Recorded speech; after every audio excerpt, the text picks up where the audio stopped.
Este verão, tenha sempre à mão o aliado para um verão em grande, com o guia Super Praias Expresso. Descubra as melhores praias de Portugal, com recomendações do Boa Cama, Boa Mesa, para os melhores sítios onde dormir e comer nas proximidades. Super Praias Expresso, grátis com um jornal, já nas bancas, com o apoio Alentejo Caiado de Fresco. Expresso, liberdade para pensar.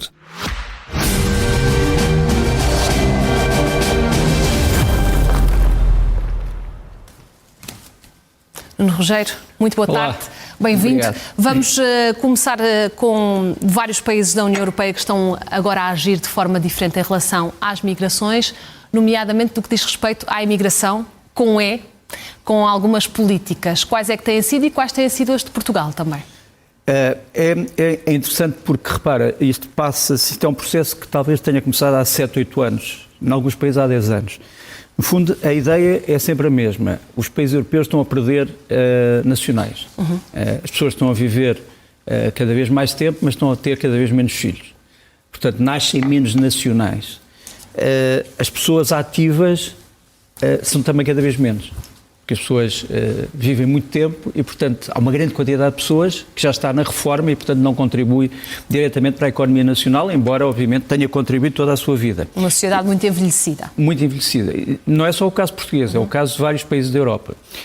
E portanto, muitos países da Europa dizem, há aqui um dilema. Nós vamos precisar de preencher postos de trabalho com cidadãos. Não os temos, vamos buscar cidadãos a outros países do mundo. Há países que fazem listas. Por exemplo, o caso da Alemanha. A Alemanha, no tempo ainda da senhora Merkel, fazia listas muito pormenorizadas sobre pessoas que vinham e que eram precisas. Portanto, dizia-se, nós precisamos mais ou menos não sei quantos milhares na indústria automóvel, não sei quantos na restauração, não sei.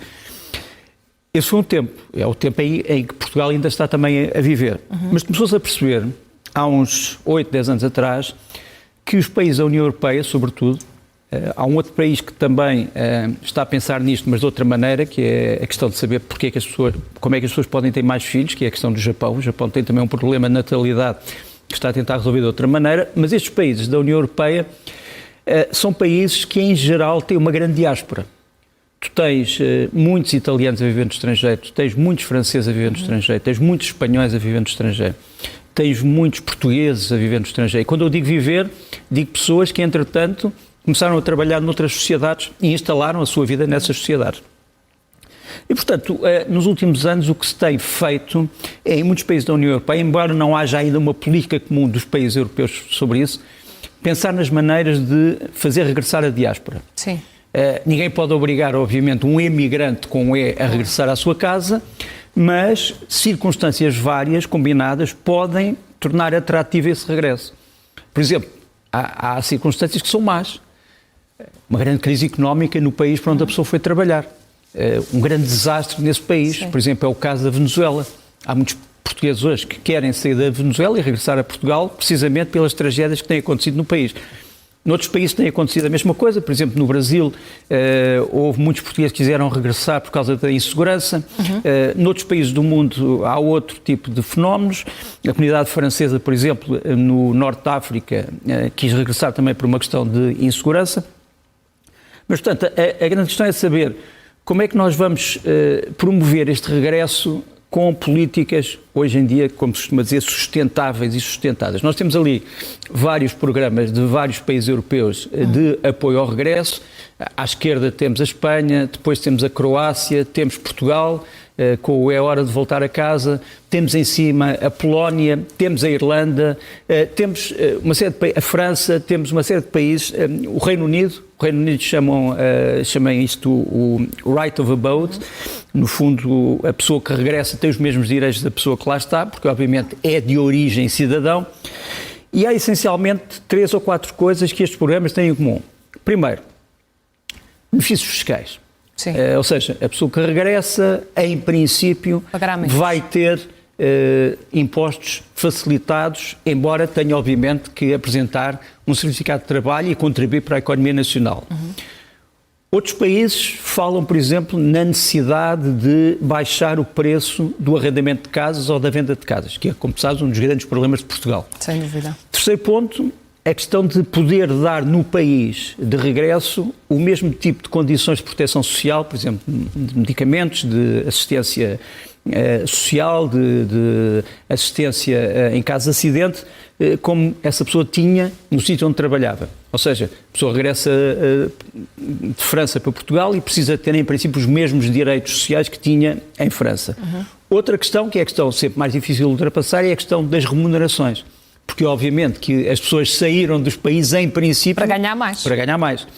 E, portanto, o que neste momento se está a pensar, e é uma ideia interessante, é criar nos países da União Europeia fundos com a participação de bancos para que se possa incrementar o regime de ordenados, digamos assim, para as pessoas que voltarem e que pudessem provar que tinham competências ou têm competências que são especialmente úteis e importantes para o próprio Estado. Há um banco em Portugal que, por exemplo, tem olhado para isso. Mas em Portugal a questão dos médicos poderia ser... Por exemplo, a questão dos médicos, sim, a questão de alguns ramos da engenharia. Há um banco em Portugal que tem olhado para isto com muita atenção, que é o Banco de Fomento. Como sabes, é o banco do Estado que procura organizar programas de desenvolvimento social. Mas eu quis deixar este pensamento para dizer que nos próximos tempos eu acho que Portugal devia traçar um desígnio, que era o de criar políticas sustentáveis para o regresso da diáspora. Era extremamente importante, porque senão estamos sempre condenados a esta velha ladainha. Somos poucos, somos cada vez menos, precisamos de pessoas cada vez mais velhos, precisamos de pessoas para trabalhar, mas como não lhes podemos pagar, o que nós estamos a importar são imigrantes com I, que serão no fundo escravos, serão os novos escravos. E nós temos que sair desta... pegando numa imagem de um livro de banda desenhada, desta armadilha diabólica.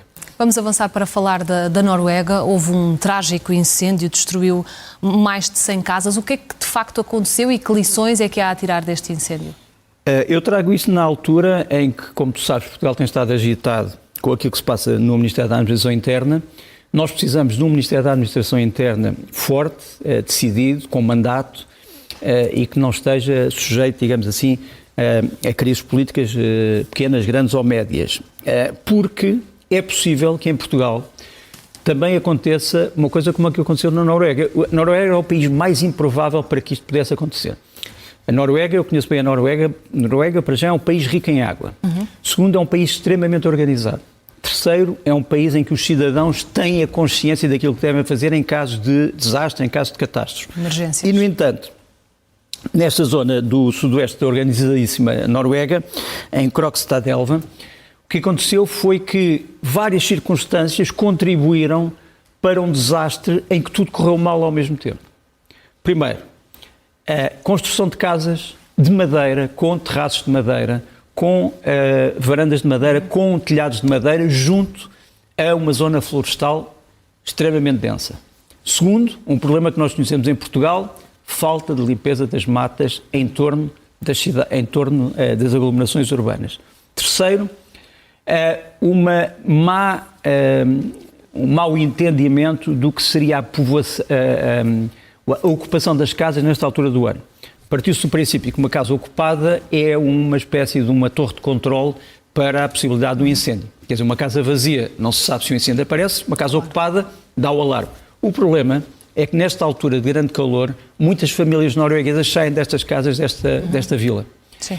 E, portanto, há muitas casas que, por isso simplesmente, não foram essas torres de vigia que se pensava que pudessem ser. Não estava lá ninguém. Sim. Não estava lá ninguém. Isso é um problema que também existe em Portugal, nas chamadas zonas de desertificação de Portugal. Sim. Pois um quinto problema, que é o problema num país tão organizado como a Noruega, como esta vila estava numa espécie de uma encosta, foi muito difícil carregar água para essa encosta. Apesar da abundância de água e apesar da abundância de água canalizada, foi muito difícil encontrar pressão para combater um fogo desta natureza. Isto fica dito para referir que Portugal tem que estar atento, sobretudo a partir de agora. Os dias de grande calor, como sabes, passaram, mas nós não sabemos o que é que vai ser agosto e o que é que vai ser setembro. Outubro, já temos memória exatamente, disso. Nós temos de estar preparados não só para as ocorrências normais, mas para aquelas em que, no fundo, tudo corre mal ao mesmo tempo. E em que o fator humano, o fator institucional e, digamos assim, o fator das forças de segurança têm que estar todos extremamente ligados e estudados, porque aqui também há um problema que é a visão estratégica sobre o fogo, que às vezes faz falta em alguns países da Europa e às vezes também em Portugal. E no Ministério sem polémicas. E no Ministério sem polémicas, sem dúvida. Vamos falar da guerra no Médio Oriente, temos muito para falar, os ataques têm sido consecutivos, já vamos em 8 noites seguidas de ataques. O que é que querem nesta altura os Estados Unidos e o que é que quer o Irão também? Há uma coisa muito interessante, que é de que nós costumamos dizer que, já vamos falar da guerra da Ucrânia, nós costumamos dizer porque é que a Rússia não sai rapidamente da Ucrânia e acabava a guerra.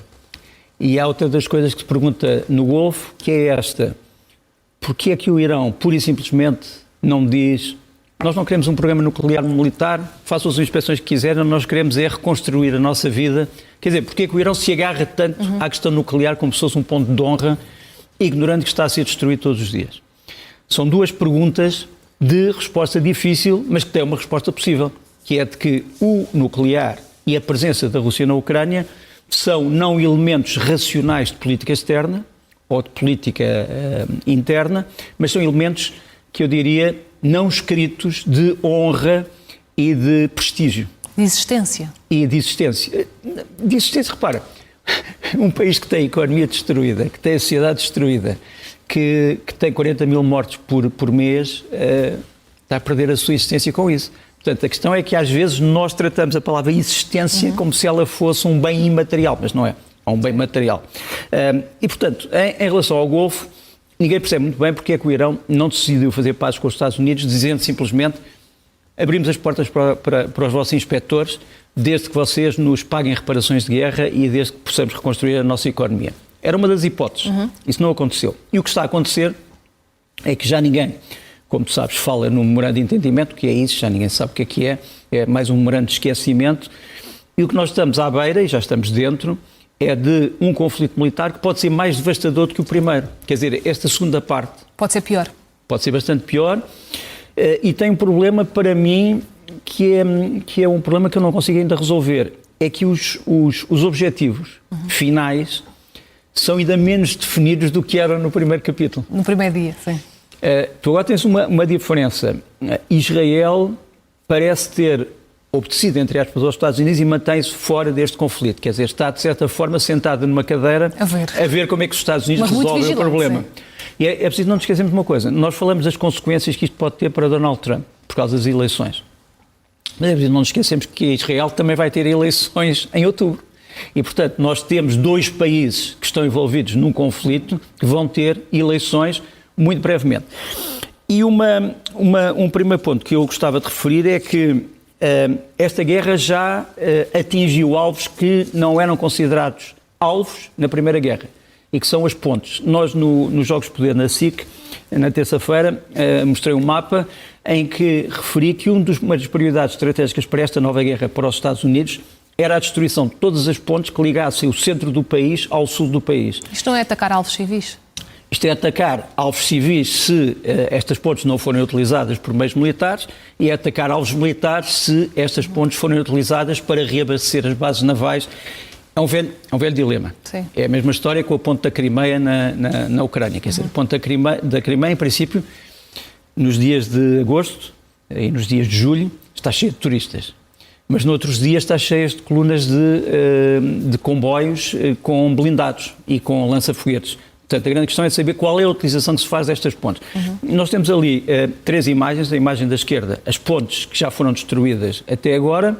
Depois, em cima, aquilo que é o trajeto desde o norte do Irão até à base de Bandar Abbas, que é a principal base naval iraniana, antes do Estreito de Hormuz.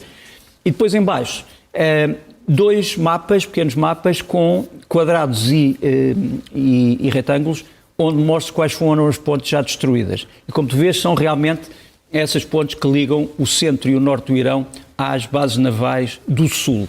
Há outros 2 tipos de pontes que eu também referi nos Jogos de Poder na terça-feira, que também estão sob risco. Primeiro é uma ponte que, aliás, foi atacada, é uma ponte que fica no norte, na fronteira com o Turcomenistão, que é uma ponte importante para passar trânsito comercial iraniano para a Ásia Central, portanto fica no norte.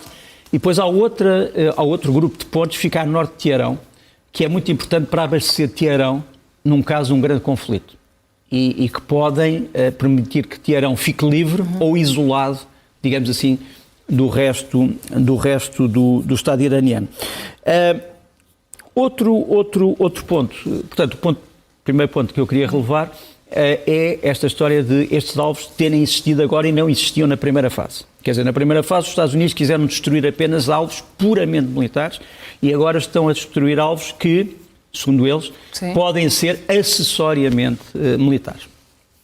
Segundo ponto, pensava-se que depois daqueles meses de conflito, que o Irão tinha perdido, aliás, isto foi dito pelo próprio Donald Trump, grande parte da sua capacidade militar. É verdade que perdeu a sua... Tem dito sempre que fala, basicamente. Perdeu a sua marinha convencional, sem dúvida, perdeu a sua força aérea convencional, mas aquilo que era a sua grande força, que era o conjunto de unidades de mísseis, mísseis táticos, mísseis estratégicos, mísseis balísticos, mísseis de cruzeiro, essas unidades continuam a existir. E continuam a fazer estragos.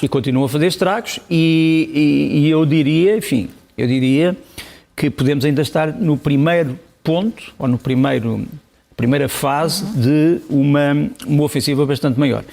Mas para já, por exemplo, há armas que o Irão anunciou que tinha há cerca de 6 meses, 7 meses. A grande pergunta era, mas estas armas existem mesmo ou estão apenas aqui como exibição? Existem mesmo.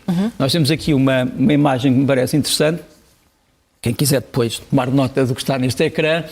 Isto foi uma visita que foi feita por dirigentes militares iranianos a novos drones, portanto, aeronaves sem ocupantes, ou como alguns dizem, sem tripulantes. É sempre a velha história, eu prefiro dizer sem ocupantes, porque a tripulação existe, só que não está dentro da aeronave, está à distância. Está à distância. Mas existe. Há um apontador, Pronto. Mas seja como for, tu vês a quantidade de drones de vários tipos que estão neste grande bunker. Está ali a vermelho o que é que cada um dos 3 ramos das Forças Armadas possui. Nós estamos a falar aqui de drones do chamado Artesh. O Artesh são as Forças Armadas convencionais do Irão, portanto não inclui a Guarda Revolucionária. A Guarda Revolucionária tem também alguns destes drones, mas isto são drones do Exército, são drones da Marinha e são drones da Força Aérea e ainda de uma 4ª força suplementar, que é a Força de Defesa Aérea, ou antiaérea. Portanto, eles têm força aérea, mas depois têm uma força separada de defesa antiaérea. Temos ali os drones que existem. Ora bem, os drones que preocupavam mais os americanos neste momento eram aqueles que nos aparecem ali à esquerda, que eu depois aumentei, que são os Karman 99. O Karman 99 é um drone que tem 2.000 a 2.500 km de alcance. Portanto, como tu vês, tem um raio perfeitamente espantoso, sabendo nós que os países do Golfo são todos países que estão uns em frente dos outros, muito próximos uns dos outros. Sim. E o Karman realmente não é um mero projeto estático, existe mesmo. E estava a ser utilizado, ou ia ser utilizado. E nós temos aqui um vídeo de um míssil americano, um Hellfire, aparentemente, que nos aparece à direita. Portanto, tens a ver aqui o drone Karman que está a ser rebocado. Isto passa-se numa zona que agora começou a ser uma zona de grandes combates, Chabahar. Chabahar é uma base naval iraniana que praticamente protege o Estreito de Hormuz. Portanto, se olhares para o Estreito de Hormuz, se olhares um bocadinho para a esquerda, tens a base Chabahar. Braço Chabahar é uma base naval, mas também uma base aérea, e tem realmente muitos destes drones, os Karman 99. Eu volto a explicar. Portanto, tens o drone a ser levado, depois ali aquele círculo vermelho era para mostrar o ataque de um míssil Hellfire, provavelmente lançado num helicóptero. Mas seja como for, tens Chabahar como uma das grandes zonas de conflito neste momento. Portanto, estamos a falar numa guerra que agora se deslocou do norte para o sul. Quer dizer, são praticamente as bases do sul que estão a ser atacadas pelos Estados Unidos, porque o raciocínio é que são estas bases que põem mais em perigo a circulação, quer no Estreito de Hormuz, quer no Golfo Pérsico.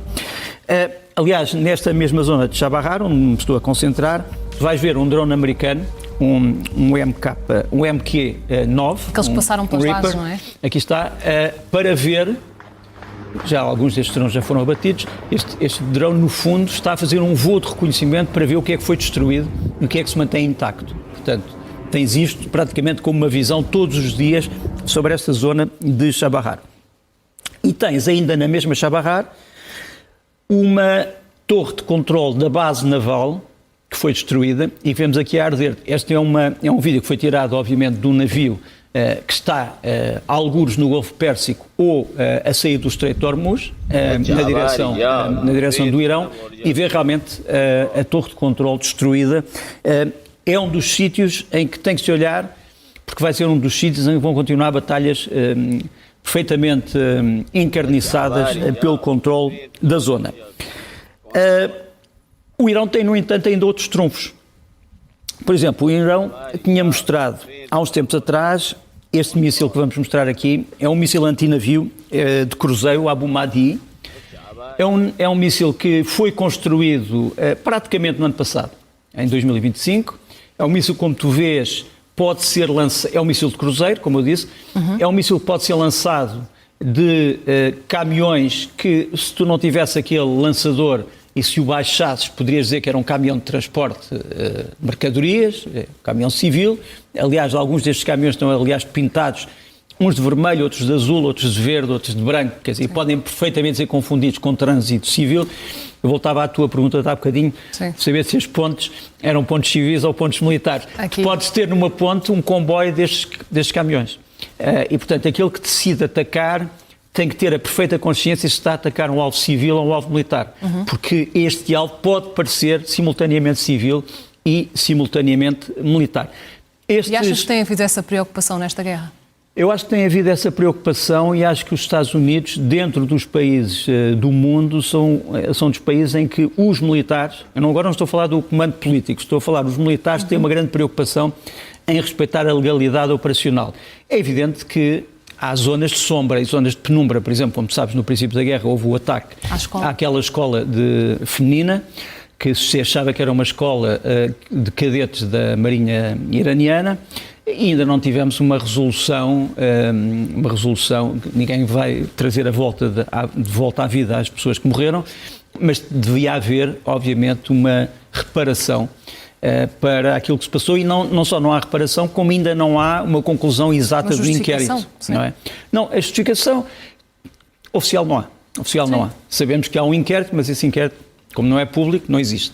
Aquilo que não é público não existe. Claro. Mas estava a dizer, o Irão ainda tem armas como estas, armas relativamente avançadas, é um míssil antinavio, tu tens ali em cima a estrutura do míssil e depois na traseira do míssil, no fundo, o propulsor que o faz lançar a provavelmente 1000 km de distância ou mais, o que o torna uma arma muito, muito importante, e tem sido este míssil, que agora é conhecido como Talai, aquele que tem preocupado mais os americanos, ou seja, tem sido este míssil que tem sido lançado quer contra a Marinha Americana, quer contra navios que estão surtos no Golfo Pérsico ou no Estreito de Hormuz. Outro problema para os Estados Unidos é a questão das famosas bases subterrâneas. Tais bases que teriam sido construídas debaixo de montanhas graníticas e aquela que se falou mais durante muito tempo é esta base, a famosa Águia 44, ou GAB 44, que fica a 150 km a norte de Bandar Abbas. Curiosamente, é uma base que tinha sido anunciada com pompa e circunstância desde 2023. Os aviões que estão aqui dentro são aviões muito antigos, são os Phantom F-4E do tempo da Guerra do Vietnã, do fim da Guerra do Vietnã. Eu lembro-me quando era miúdo de ter construído estes aviões em kits e eu sabia a diferença entre os vários tipos de Phantom, e é um avião muito antigo. Foi reconstruído, é um avião que foi comprado pelo Shah da Pérsia e depois foi sendo modernizado pelas novas autoridades iranianas. Ele parece aqui impecavelmente novo. Aparentemente o Irão terá uma dezena destes aviões, mas o que é curioso é que esta base seria uma base que estava totalmente enterrada e que tinha depois uma espécie de túneis por onde passavam esses aviões para uma pista convencional. Essa pista convencional terá sido destruída, mas é uma pista que terá sido feita em material que permite uma fácil reconstrução. No entanto, é uma das bases que neste momento ainda é um quebra-cabeças para os americanos. E temos mais, nós temos aqui dois generais iranianos que aliás já morreram na guerra, Bagheri e Azizadeh, a visitarem uma dessas bases, onde para além dos aviões que mostramos, e costumam estar, são sobretudo bases que são reservatórios de mísseis, que não foram ainda usados. Tu vês a extensão destes corredores e vais ver que temos aqui centenas, literalmente centenas de mísseis de todos os tipos. Mísseis de cruzeiro, mísseis de curto alcance, mísseis hipersónicos, mísseis balísticos convencionais, mísseis quase balísticos, como se costuma dizer. E, portanto, a grande questão é saber, nós não temos conhecimento exato de quanto disto é que ainda ficou intacto. Sabemos que estas bases ficaram quase todas elas com as saídas para a superfície cortadas, porque é fácil descobrir a saída e, portanto, destruir a saída, mas a questão é que muitas destas saídas também foram sendo reconstruídas. E, portanto, estas bases têm reservatórios de oxigénio. E este tempo, se calhar, em que não houve tantos ataques, permitiu isso? Permitiu, embora os americanos digam que fizeram uma análise detalhada de todos esses processos de reconstrução e, portanto, mesmo que aquelas bases tenham sido reabertas, foram outra vez fechadas com estes novos bombardeamentos. Mas seja como for, este é mais um dos quebra-cabeças. Outro ponto que eu acho que tem que ser aqui tratado é a questão da relação entre o Irão e os seus vizinhos. Os vizinhos do Golfo, países árabes, todos eles, com exceção do Iraque, são países de maioria sunita. O Iraque é um país de maioria xiita, tal como o Irão, embora tenha uma grande minoria sunita, e há alguns países que são especiais para o Irão. Por exemplo, o Omã, como sabes, é o outro país que controla o Estreito de Hormuz, que tem, no fundo, direitos à face da lei internacional sobre o Estreito de Hormuz. Parte dele, do Estreito, é mar territorial do Omã. E a verdade é que o Irão não tem olhado para o Omã da maneira como eu acho que deveria ter olhado do ponto de vista iraniano. Agora, se eu me pusesse na cabeça de um jornal iraniano, dizia não toquem no Omã. Porquê? Porque o Omã é o país essencial para que o Irão apareça como tendo amigos. Quer dizer, o Irão precisa de amigos, não tem amigos. O Irão tem um aliado que é o Iémen, aquela zona ocidental do Iémen que é controlada pelo Ansar Allah, que é um movimento político dos Houthis. Sim. E depois tem o Iraque, que é um país, digamos, simpático e próximo, por causa da maioria xiita, e depois tem o Omã, que tem sido o país que tem sido sempre mediador nas conversas que o Irão teve com os Estados Unidos. Foi o Omã que esteve envolvido nas primeiras negociações, que depois falharam, como sabes, e que deram origem à guerra, e, portanto, o Irão não tem nenhuma necessidade de hostilizar o Omã. E, no entanto, vou-te mostrar aqui um documento que me parece interessante. Isto é um programa da televisão iraniana, em que tu vais ver um jornalista de televisão iraniana. Eu digo jornalista, há quem diga que é um homem ligado aos serviços de informações, não sei se esse não é, ele é um jornalista conhecido, e ele telefona para o Hotel Crown Plaza, no Omã, perguntando, eu marquei um quarto para um destes dias, mas disseram-me que tinha havido um ataque ao hotel, será que eu ainda posso ir em segurança? Eu não sei se podemos mostrar esse vídeo. Vamos ver. É um vídeo que me parece... Good evening, calling. Good evening. Good evening. Is this Crown Plaza, Duqm, Oman? Correct. You're calling to Crown Plaza Duqm. Please tell me. Excuse me, madam. I had already made a phone call and I had made an arrangement, a reservation for a room, and for 25th, 26th of this month. And just I heard about. Yeah, I wonder. I heard some news about some attacks at the hotel. Is that the case? I wonder whether make sure that my trip is going to be safe or not. No, it's not like that. It's just a little bit of structural damage. Nothing has happened to the property. Everything is all smooth. We have a good amount of guests staying right now also. The operations is all smooth. Don't worry, sir. You can come. So you mean the news was correct, but it's not that much big? Right now, the operations and everything is very smooth. You can come relaxedly and whatever you have booked. Can you just tell me under what name you made the reservation, or you can give me the confirmation number? No, I made a phone call for reservation today earlier. Then I got the news about the situation there. So you mean to say that it's okay? There is no problem. Comfortable, completely. We all are here for you. Don't worry, sir. So, I mean, what was the reason of the destruction? Is it hit by, missile or something like that? Is it related to the unrest at the region, or is something else? Very sorry, sir, but till yet Ministry not give any information to us as well. It's just about the structural damage which was happened. we also not having this authorized. You will be get soon the authorized, like from the ministry, we will get the information on news and everywhere. It's not something. Portanto, algo aconteceu. Vamos lá ver. Ele sabia perfeitamente que o hotel tinha sido atacado, sabia quando é que tinha sido atacado, mas queria ouvir da própria administração a confirmação. E eu acho que o Irão não tem sinceramente muito a ganhar em hostilizar o Oman. O Oman é um dos poucos amigos que ainda tem no Golfo e deve acariciá-lo com as duas mãos. E eu diria que mesmo dentro do Irão há pessoas que são a favor de uma não hostilização do Oman, o caso do Ministro dos Estrangeiros, o caso do Presidente, e depois há muitas pessoas da Guarda Revolucionária do Irão que dizem não, o Oman é um aliado encoberto dos Estados Unidos e, portanto, tem também que ser atacado. E a verdade é que quer a Guarda Revolucionária, quer o ARTES, portanto, as Forças Armadas Convencionais do Irão, têm usado ainda muitos dos tais mísseis e drones que não sabiam onde é que estavam, mas estavam a algures, ou estão nos tais caminhões, ou estão nos subterrâneos, e temos aqui imagens da própria Guarda Revolucionária a mostrar os ataques das últimas 48 horas. Os mísseis, como tu vês, têm todos ou mensagens ou imagens de generais mortos ou do antigo líder Khamenei morto.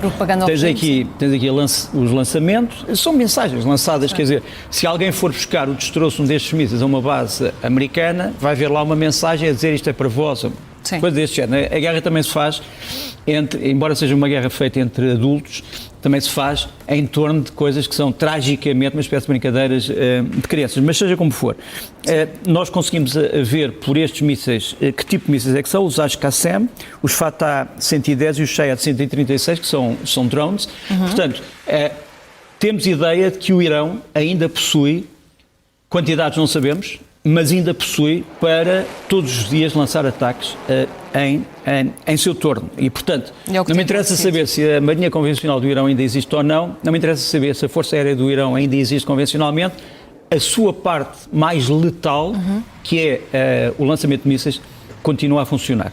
Talvez não tanto como funcionava quando o Irão conseguiu lançar milhares de mísseis sobre Israel no ano passado, mas continua a ter essa possibilidade.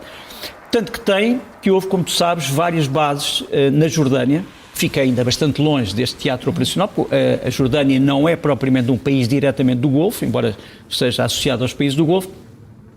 E temos aqui 3 bases aéreas da Jordânia, não sei se podemos ampliar, só para eu tentar mostrar as 3 bases aéreas, portanto, no fundo são as 3 bases que têm sido mais atacada, portanto a base do Príncipe Hassan, a base do Rei Hussein e a base do Rei Faisal. Portanto estamos a falar de 2 bases do noroeste da Jordânia e uma base do sudoeste da Jordânia. Há depois uma 4ª base americana que também tem sido atacada.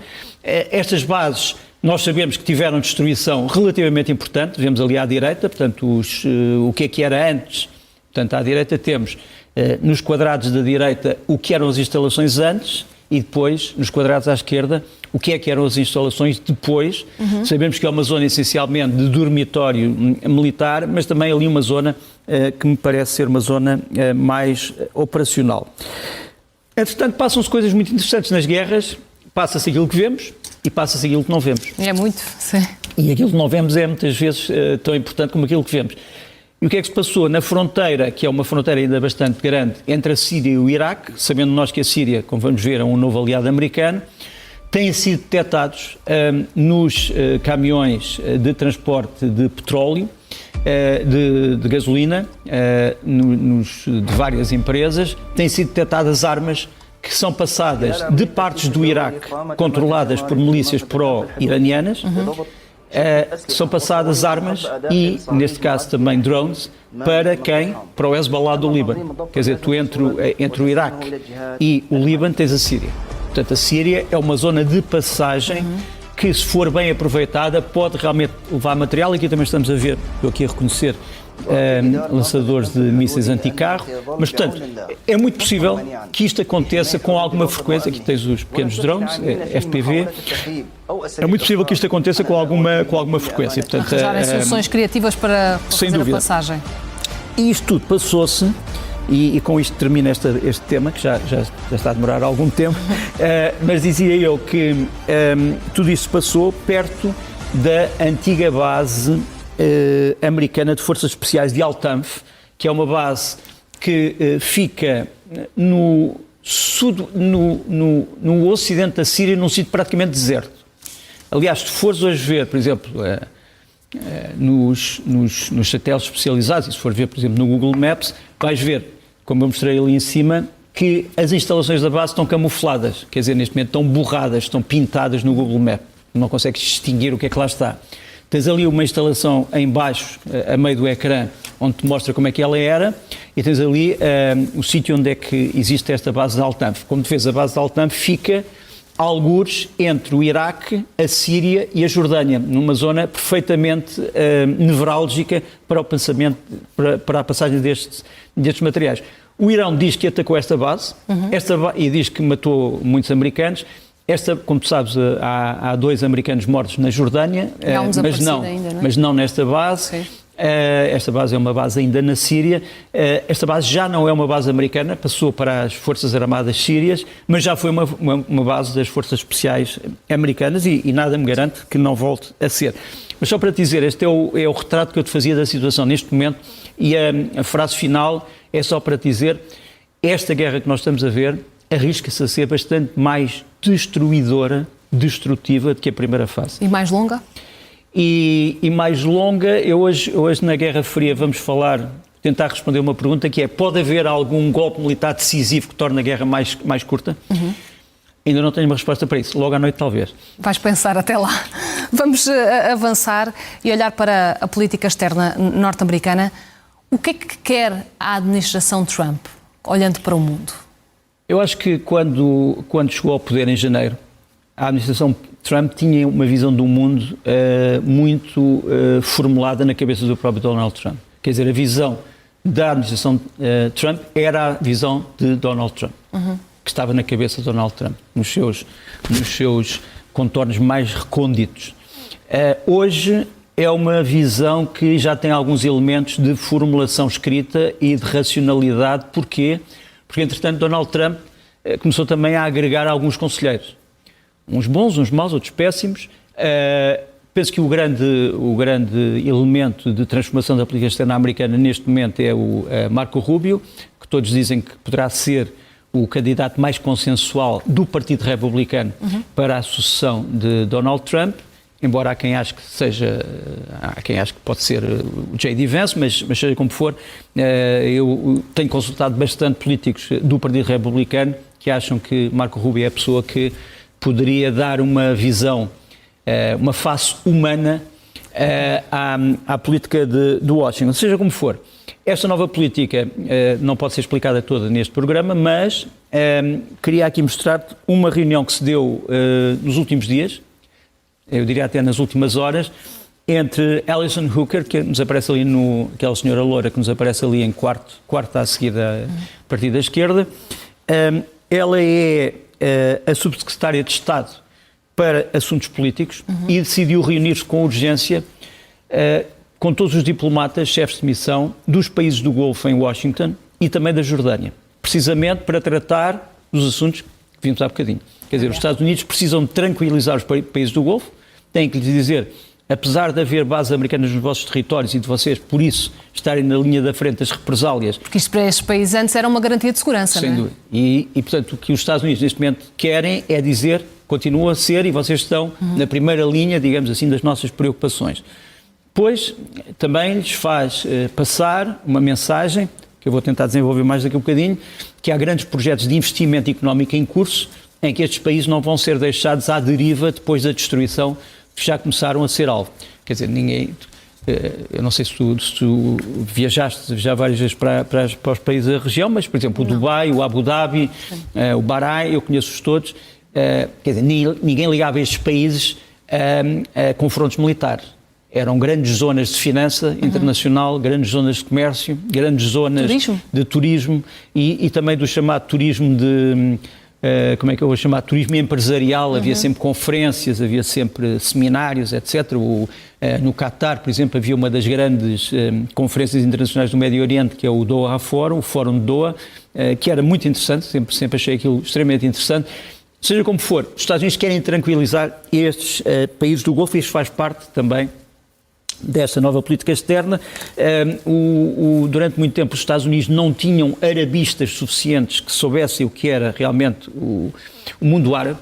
Hoje há arabistas que regressaram ao Departamento de Estado e que tentam compreender melhor o que é o mundo árabe e isso faz também parte desta nova política externa. Não começou em janeiro, começou com vários meses de atraso, mas os Estados Unidos vão tentar reconstituir aquilo que foi durante alguns meses uma espécie de caos na sua política externa. Depois, gostava de passar este vídeo que legendámos, mas vou fazer uma pequena explicação. A última vez que estive no Irão, foi uma história complicada, mas pronto, a certa altura tive um encontro no chamado Conselho de Segurança Nacional, que na altura era dirigido por um senhor chamado Rafsanjani, que já terás ouvido falar, e onde se sentaram à minha frente dois ilustres diplomatas, um deles chamado Mahmoud Vaezi. Eu hoje posso contar essa história, porque já passou tanto tempo, e isto foi no tempo ainda do presidente Ahmadinejad. Pronto. E a certa altura começámos a falar da relação com os Estados Unidos. E o Mahmoud Vaezi disse, eu a certa altura disse assim, sabe que há um amigo meu americano que me falou do telefone vermelho entre Teherão e Washington. Ele disse, falou no telefone vermelho, olha que isso não é uma ficção, isso existiu mesmo. Ele explicou-me que quando se dá o 11 de setembro, que os iranianos contataram os Estados Unidos dizendo os talibãs são nossos inimigos comuns, nós vamos ajudar-vos e queremos uma linha de ligação direta com Washington para coordenarmos ações. E o Vaezi, na altura, contou-me esta história, mas repara, não foi ele que decidiu esta estratégia. E ele achava que tinha sido uma oportunidade para as relações entre os Estados Unidos e o Irão. Vê o que é que diz agora o antigo presidente do Irão, que vem falar, o ex-presidente Hassan Rouhani, que vem falar sobre este assunto, mas agora de uma forma autorizada. Eu não o disse de forma autorizada, mas o Sr. Rouhani vem contar a história. Vamos ver. من به ایشون گفتم که آقا شما مگه نگفتید ما با آمریکا باید روزی صحبت کنیم که ما قوی باشیم و آمریکا ضعیف. گفت چرا؟ گفتم الان مگه موقعش نیست؟ الان موقعی است که آمریکا ضعیفه، ما هم که قوی هستیم. الان شما فکر نمی‌کنید زمانشه؟ Essa com o Supremo Líder Khamenei. بد نیست یک جلسه شما بذارید رو این بحث کنید. ایشون اعضای اون جلسه رو چند نفر اسم بردن، گفتن این آقا منم چند نفر پیشنهاد کردم، ایشون قبول کردن، به من گفتن شما برو پیش آقای خاتمی، 3-4 نفرم آقای خاتمی معرفی کنه به شما و شما این جلسه رو تشکیل بدید، ببینید به چه نظری میرسید. که خب به نظر من میتونست نتیجه اون جلسه در نهایت تأییدی که ایشون میکنه یه تحول بزرگ باشه در سیاست خارجی. منتها چند روز بعدش که گذشت برخی از روزنامه‌ها نوشتن که الان زمانی است که بریم با آمریکا رابطه برقرار کنیم. ایشون از طریق آقای حجازی به من پیغام داد که اون جلسه‌ای که من گفتم منتفیه دیگه. و بعدم که من رفتم خدمت ایشون گفت این به این صورت که نمیشه که اینا تو روزنامه رو انداختن، اینا که ما بنا بود که ما کاری بکنیم. و به نظر من یک فرصت مهمی از دست رفت. شاید به تصمیم جامع تری ما اون مقطع میرسیم. É interessante porque a versão que eu tinha do Sr. Mahmoud Vaezi é que o Irão se tinha desinteressado desta ligação com os Estados Unidos porque, entretanto, a administração Bush, na altura, tinha designado o Irão como parte do famoso eixo do mal, que fazia parte também a Coreia do Norte, etc. E portanto, que seria essa a razão. Curiosamente, o ex-presidente vem dizer nesta entrevista uma coisa diferente. Vem dizer que o que falhou é que o Supremo Líder estava interessado na relação com os Estados Unidos, mas secreta. E quando isso apareceu num jornal, ele imediatamente disse que não pode ser feito assim. Porque, obviamente, que haveria logo uma linha dentro do próprio regime iraniano que dizia que paz com o grande Satã não pode ser. E é curioso porque, repare, uma das grandes virtudes ciência política e da história das relações internacionais é o de podermos saber estas coisas para reconstruirmos o passado. É pena nós não as sabermos no preciso altura. Mas há sempre uma altura. A perceber uma série de coisas, sim. Mas é interessante pelo menos reconstruirmos o passado nesses termos. Entretanto, na nova política americana, há dois países muito importantes neste momento, o Iraque e a Síria. Vou começar pelo Iraque. O Iraque é o tal grande país xiita que está ali ao lado do Irão e que tem sido também amigo do Irão, pelo menos não tem estado na linha de combate contra o Irão. O Iraque, é evidente, tem um problema, é que o Iraque tem uma maioria xiita, mas depois tem uma zona que é o Kurdistão iraquiano, que é essencialmente aliado dos Estados Unidos, e onde há bases americanas e que têm sido atacadas pelo regime iraniano. Porque o regime iraniano olha para os curdos de uma forma algo desconfiada. Acha que os curdos querem fazer um Estado, aproveitando parte do Iraque e parte do Irão, e, portanto, não está propriamente muito na linha de lutar pela autonomia curda. Seja como for, o Iraque é muito importante. É um grande produtor de petróleo. É um país do Golfo. É um país que tem um porto que não é muito importante, o Porto de Basra, mas que pode vir a ser um porto importante. Nós vamos falar um dia destes num grande projeto que está em curso, que é o de evitar o Estreito de Hormuz e fazer uma ligação entre o Porto de Basra e o Porto de Aqaba, na Jordânia, para que todo o petróleo do Iraque passe a vir, em vez de ir para o Golfo, passe a ir por terra num gasoduto. É um investimento colossal, mas tem a ver com algo que está neste momento a pensar-se, que é o deixar o Golfo Pérsico em paz, sossegado, e não passar já nenhum navio pelo Golfo Pérsico. E nós temos aqui a chegada do primeiro-ministro do Iraque, Ali Al-Zaidi, a Houston. Eu quis mostrar este vídeo porque não podia ter mostrado o vídeo da chegada a Washington, etc. Mas porquê é que ele chega a Houston? Ele chega a Houston porque ele vai falar com quem? Com os magnates da indústria do petróleo americano. E o que é que os magnates da indústria do petróleo americano lhe dizem? Dizem, nós queremos investir no Iraque. Nós queremos modernizar a vossa indústria petrolífera. Nós queremos, isto tudo a Chevron, nós queremos transformar o Iraque no país mais moderno de exploração petrolífera de todo o Médio Oriente. Isso pode levar o Iraque a aproximar-se dos Estados Unidos, ainda mais. O Iraque, de certa forma, está-se a aproximar dos Estados Unidos, se bem que tenha um grande grupo pró-iraniano dentro do próprio Iraque. E, portanto, é um jogo muito complicado do ministro Al-Zaidi, que este jogo complicado foi continuado quando ele foi ao Pentágono. Vamos mostrar aqui a visita do Al-Zaidi ao Pentágono. Porquê é que ele foi ao Pentágono? É como sabes, os Estados Unidos ainda têm bases no Iraque, ainda têm bases militares no Iraque. E aqui está ele a chegar ao Pentágono. Os Estados Unidos ainda têm bases militares no Iraque, mas vão sair em setembro. Aliás, a saída dos militares americanos do Iraque em setembro vai fazer com que este primeiro-ministro obrigue, e ele já fez essa espécie de ultimato, obrigue todas as milícias armadas a dar as suas armas ao exército iraquiano. Quer dizer, o exército iraquiano já não vai consentir a existência de milícias armadas, entre elas pró-iranianas, que existiam apenas sob o argumento de os Estados Unidos têm aqui bases militares, nós estamos aqui para garantir a soberania do país. A partir do momento em que os Estados Unidos saem, estas milícias vão ter que se integrar no exército iraquiano ou entregar as suas armas. Isto foi uma discussão extremamente importante porque, isto agora podemos dizer, isto ainda não é público, os Estados Unidos estão a preparar um grande plano de acordos de defesa com o Iraque para passar para o Iraque algum equipamento militar que provavelmente não teria sido passado noutras circunstâncias. Portanto, os Estados Unidos querem puxar o Iraque para a sua área também no domínio da defesa. E esta nova parceria, nós temos esta imagem interessante porque tens o Exet e depois tens o Eldridge Colby, que é o homem, digamos assim, é o subsecretário de Estado da Defesa, que é o diretor de política do Pentágono e é o homem, digamos assim, que pensa a política militar dos Estados Unidos. Mas queria-te mostrar, nas palavras do próprio primeiro-ministro iraquiano, como é que esta parceria com os Estados Unidos é explicada. E vamos ver esse vídeo, legendado, traduzido. Thank you for the warm welcome by His Excellency President Trump. وهذه هي زيارتي الأولى This is my first visit إلى الولايات المتحدة to the الأمريكية United States of America.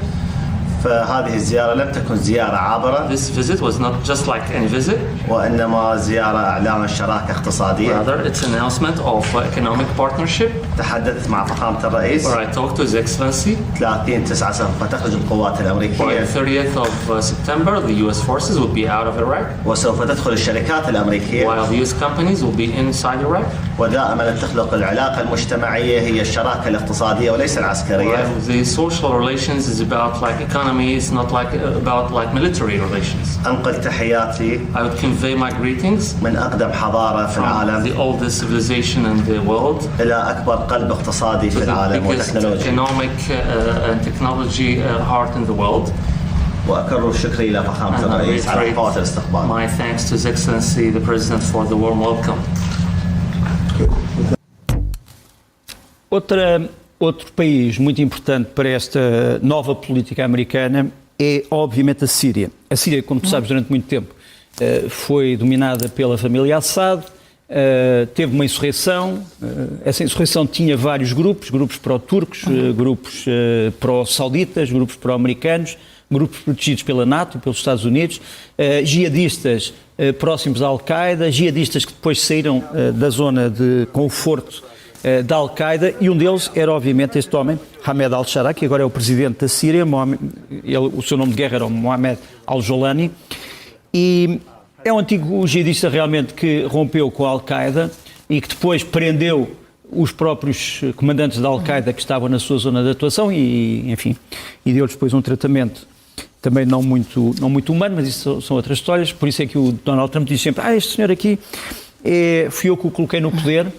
E ele não é um menino de cor, cautela, não é um menino de cor, mas também ninguém consegue resolver os problemas do Médio Oriente sendo um menino de cor. E ele, o al-Jolani, o Ahmed al-Shara, ou al-Jolani, é, para mim, neste momento, uma peça essencial no novo Médio Oriente da política externa americana. É um sítio em que os Estados Unidos e a Turquia estão do mesmo lado.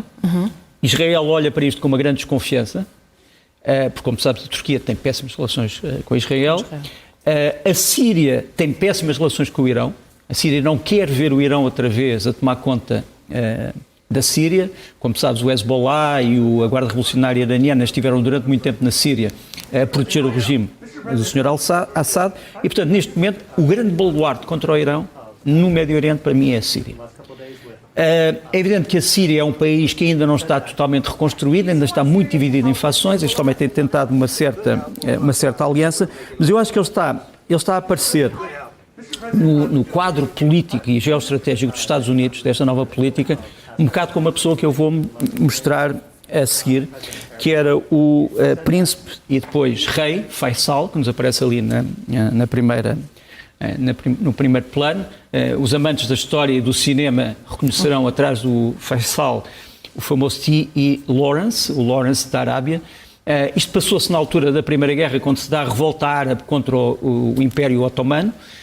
Como sabes, a revolta árabe foi largamente apoiada pelos ingleses, e o rei Faisal, que depois se transformou em rei do Iraque, foi ele que libertou parte da Síria, Damasco, parte da Jordânia, e é um homem que tentou, na altura, criar uma série de países árabes modernizados, em que as velhas superstições e os mitos pudessem ser colocados no seu lugar próprio. Portanto, estes países teriam que se desenvolver.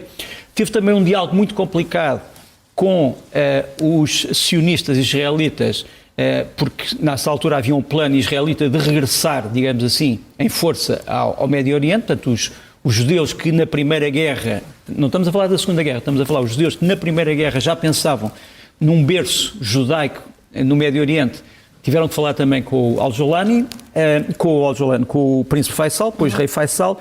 E eu penso que há muitos americanos neste momento no Departamento de Estado que olham para o presidente da Síria como uma espécie de uma reencarnação do rei Faisal. Também uma pessoa que poderia ter ido para o caminho da chamada Guerra Santa, mas que preferiu um outro caminho. Saber se isto vai dar resultado ou se não vai dar resultado é outra questão.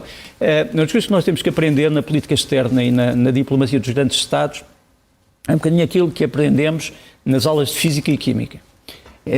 Há experiências que às vezes dão mau resultado. Sim. Ou porque os ingredientes foram mal usados, ou porque tínhamos expectativas diferentes, ou porque influenciámos o resultado da experiência, ou porque houve, pura e simplesmente, acontecimentos que não eram controláveis por nós, nem pelo laboratório. E, portanto, o facto de este homem ser considerado como uma reencarnação do Faisal não quer dizer que isto vai acontecer da mesma maneira. Aliás, o rei Faisal depois também acabou por ser afastado, morreu, mas acabou por ser afastado da memória histórica e hoje muito poucas pessoas ainda se lembrarão dele. Uma outra área também da nova política americana, muito controversa, mas que eu também tinha que trazer aqui, é a chamada área do combate ao que os Estados Unidos agora chamam o terrorismo político. O novo terrorismo que os Estados Unidos referem é essencialmente aquilo que eles chamam o terrorismo da chamada extrema-esquerda. A grande questão, quando nós falamos nos movimentos terroristas, eu a seguir ao 11 de setembro, fiz parte de um grupo, na altura não era um grupo público, designado pelo Ministério dos Estrangeiros português, para tratar das questões do terrorismo. Pronto, foi um grupo da União Europeia, todos os dirigentes da União Europeia tinham designado uma pessoa que tinha estado ligada às questões do chamado jihadismo e estudámos muito a questão do terrorismo, como é que deviam ser as leis antiterroristas, etc. E o consenso era de que não se poderia politizar o fenómeno, ou seja, o terrorismo tinha que ser julgado pelos seus atos. Quer dizer, há atos que não são nem de esquerda nem de direita, o problema é que atentam contra determinados valores e contra determinados bens e é por aí que tem que ser julgado. Agora essa é a ideia da administração de Trump, não é? Politizar essa questão. A administração de Trump neste momento está a ser acusada de estar a politizar o conceito da luta antiterrorista. Portugal, já me estava a adiantar, mas porquê é que eu estou a falar disto? Porque neste fim de semana, como sabes, em Washington foi organizada um grupo ministerial de luta contra o terrorismo em que os Estados Unidos explicaram que para eles há um novo problema de terrorismo político e que para muitos dos seus analistas tem a ver com a chamada extrema-esquerda. Quem foram os países que estiveram presentes? Era aí que estavas a adiantar. E eu estava-me a adiantar. Portugal. Eu mostrei ali Portugal porque estou ali a mostrar à esquerda. À esquerda é uma imagem interessante em que Portugal realmente fez parte, a partir com a Polícia Judiciária, na 4ª Conferência de Alto Nível da ONU, que reviu pela 9ª vez a política global contra o terrorismo dos Estados-membros da ONU. E Portugal esteve presente, mas, como eu te dizia, o conceito na ONU é um conceito diferente daquele que foi explicado em Washington. O explicado em Washington é um conceito essencialmente político e visto pela lupa da administração americana. Agora, quais foram os países que estiveram presentes? Agora é que eu precisava que me aumentasse o quadrado da direita, o negro, porque é curioso que tu tiveste, eu sublinhei ali a vermelho algumas curiosidades. Para já, tiveste na mesma sala representantes de Israel e de vários países que têm péssimas relações com Israel. Israel, por exemplo, Espanha e Irlanda, como tu sabes, reconheceram rapidamente o Estado palestiniano e, portanto, cortaram relações com Israel. Tens a Turquia, portanto, digamos, neste momento uma espécie de arqui-inimigo de Israel, e, portanto, estavam todos na mesma sala. Tiveste a Espanha, que, teoricamente, está nos antípodas da política externa americana. Inclusive na linguagem política é extremamente dura de parte a parte. Cada vez mais de costas voltadas. Tiveste países neutrais, tiveste a Áustria, tiveste a Suíça, tiveste no fundo, e tiveste a Irlanda, que também é, como sabes, um país neutral, não está alinhado com a NATO, tiveste países árabes, tiveste países que estão muito próximos da atual, dos países do Golfo, tiveste países que estiveram próximos de Israel, tiveste Portugal, como eu também já te dizia. Agora, há esta imagem que eu trago aqui no bolso, também, no bolso visual, sim, tem a ver com o quadro porquê. É que mesmo países neutros, eu diria neutralíssimos, ultraneutros, como a Áustria, têm manobras regulares, não na Áustria, não na Verde Áustria, não nas estâncias de ski, não preparando-se para resistir ao último inimigo que possa invadir a feliz Áustria, mas na Jordânia. Tu tens aqui forças de operações especiais da Áustria, o chamado IAG de comando, a treinar-se na Jordânia contra ameaças terroristas. Sim. Que, para eles, podem fazer perigar a vida da comunidade austríaca, quer a comunidade diplomática, quer dos imigrantes que vêm do Médio Oriente para a Áustria.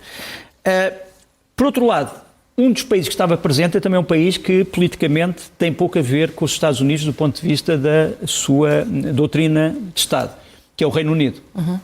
Que falaste há bocado sobre a sucessão do atual Primeiro-Ministro Keir Starmer. Ora bem, o Reino Unido neste momento foi à União Europeia, consultou a política da União Europeia face ao Irão e seguiu duas recomendações que já tinham sido tomadas na União Europeia. Por um lado, considerar que uma coisa é o Estado iraniano e outra coisa é a Guarda Revolucionária e, em segundo lugar, considerar a Guarda Revolucionária um movimento terrorista.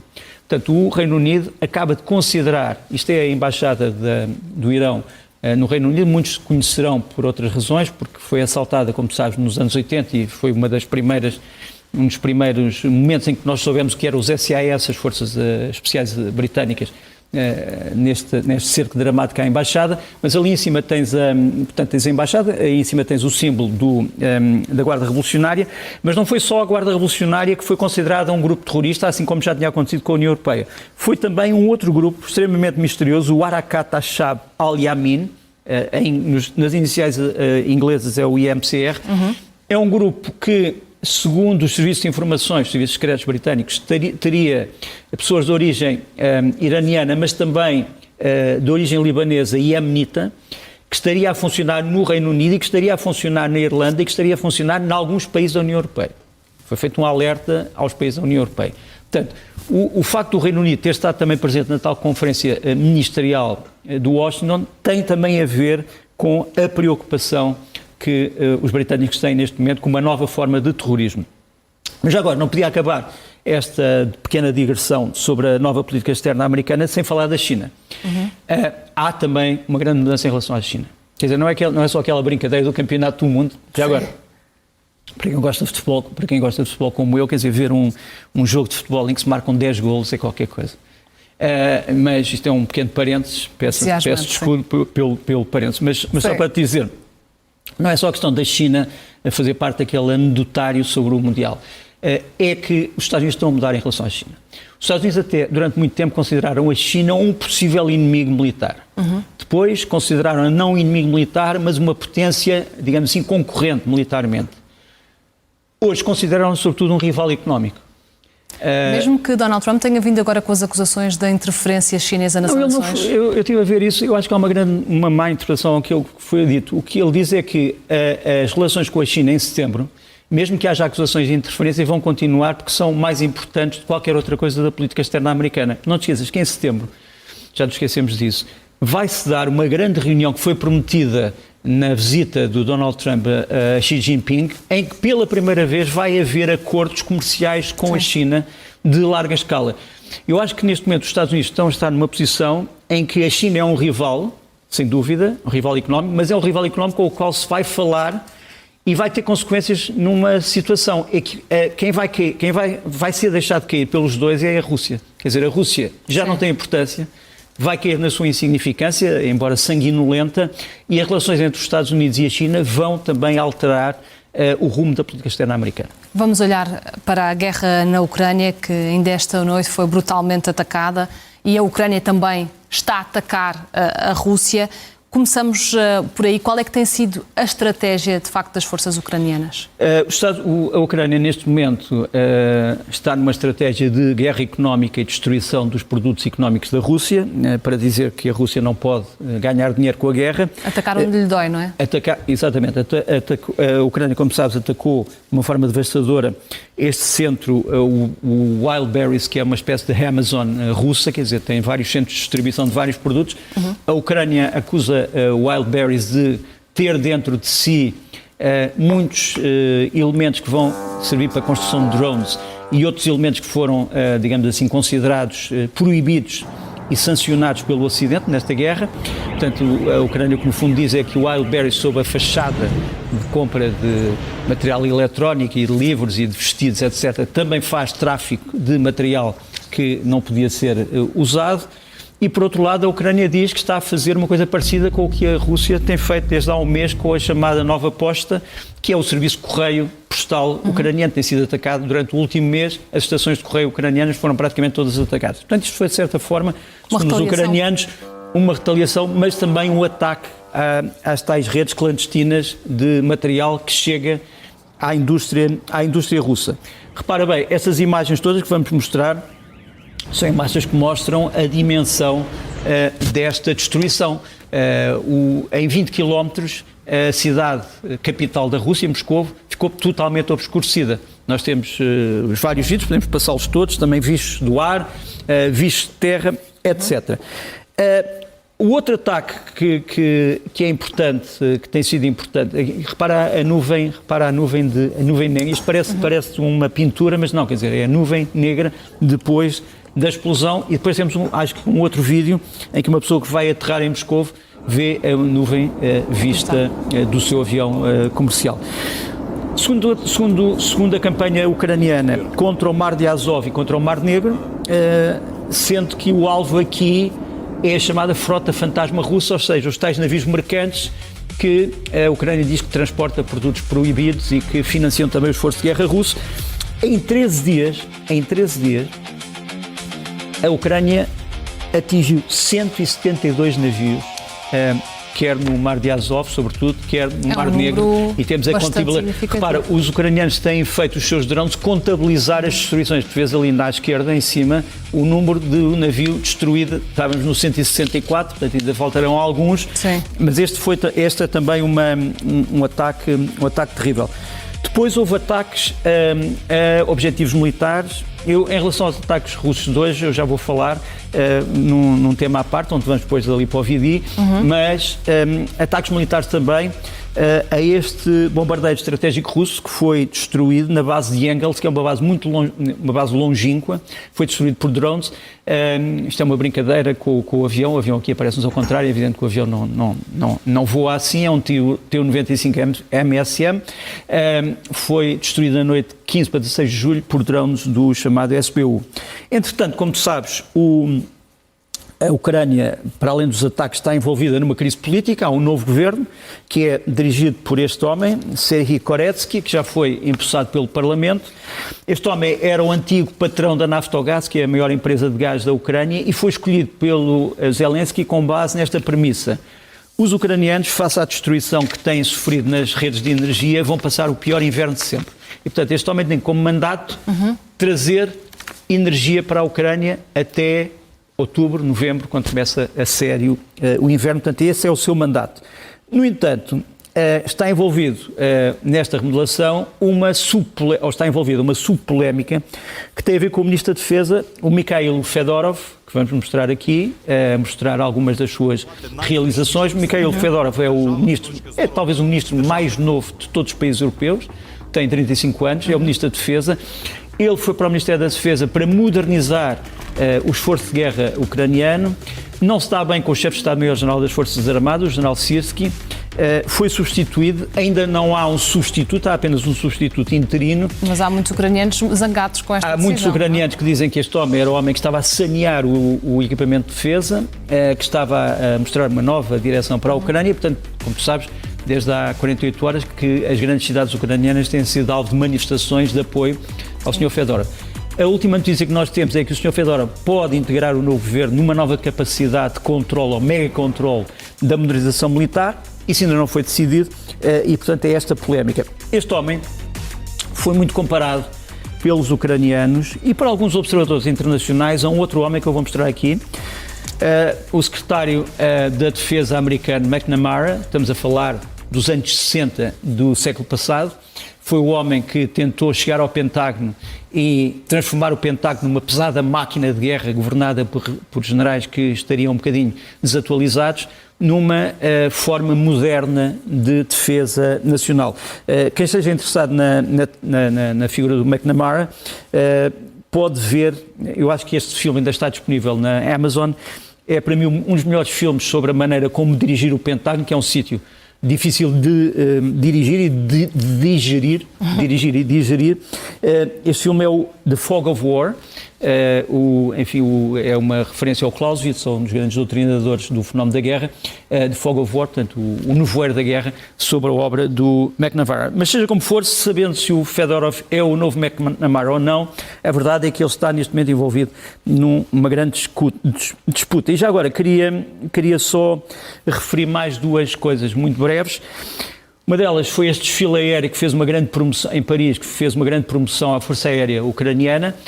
Os aviões Mirage fornecidos pelos franceses, 2 deles apareceram junto à Patrulha de França. A Patrulha de França, que já usou os famosos aviões Fugard Magister, agora usa os Alpha-Jet, parecidos com os que Portugal usou. É pena que Portugal já não tenha as asas de Portugal, mas seja como for, estes aviões em Paris causaram um grande impacto e, como já temos muito pouco tempo, sim, eu ia saltar estas observações do líder do Azerbaijão sobre a Ucrânia e vamos para o vídeo porque é um assunto importante que nós temos que tratar urgentemente. Vamos avançando então, Nuno, para avançarmos para o próximo tema. Vamos falar... Se fosse na China chamávamos-lhe a grande caminhada. A grande caminhada. Não é assim tão grande, essa não é assim tão grande. Vamos falar também sobre as ameaças para a Europa, que têm sido muitas, como sabemos, e a questão russa é inevitável. De que forma, que planos é que têm antes de chegarmos a este vídeo, precisava só de fazer um introito. Muito obrigado. Vamos falar sobre a defesa das grandes cidades da Europa, das cidades da Europa. Porquê as grandes cidades? Porque, obviamente, que é nas grandes cidades que se concentram as grandes massas populacionais europeias. Nós estamos a falar de 95 cidades com mais de 500 mil habitantes, que precisam de ser protegidas contra possíveis ataques aéreos e que neste momento não têm essa proteção ou têm-na de uma forma muito limitada. Porque é preciso não nos esquecermos que as atuais potências europeias e da NATO, numa situação de conflito, têm, digamos assim, um patamar de defesas aéreas. Primeiro, defendem os seus objetivos militares para poderem continuar a guerra. Segundo, defendem a infraestrutura crítica, as barragens, as centrais nucleares, os hospitais, etc., os aeroportos, os hospitais. E só em terceiro lugar é que defendem as cidades, porque não há proteção aérea possível para todos. Não há mísseis suficientes. E, portanto, aquilo que neste momento se está a discutir, e foi isso que foi discutido em Paris com a criação da famosa, da agora famosa a coligação antibalística, foi a de como proteger as cidades europeias de um ataque como o que foi hoje à noite, como o que aconteceu hoje à noite na Ucrânia, enfim, o despejo de mais de 30 mísseis balísticos sobre a capital ucraniana. É evidente que os ucranianos, entretanto, já estão a começar a resistir melhor do que há uma semana, mas tudo isto começa com um vídeo que circulou e que impressionou muito os líderes europeus, e que é o vídeo que estávamos aqui a mostrar e vamos agora mostrar mesmo, e que é o e se um ataque como os da Ucrânia vai acontecer, ou pode acontecer. Pronto, imaginemos um som.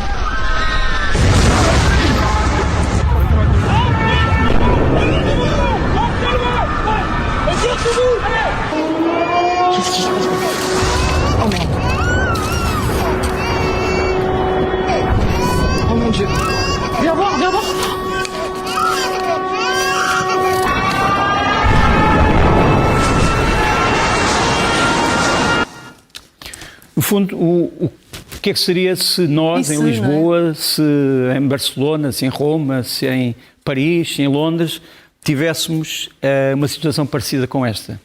Nenhum de nós quer imaginar, mas foi um dos vídeos, não foi só este vídeo, mas outros vídeos parecidos que foram vistos pelos líderes desta coligação e que impressionaram muitas pessoas.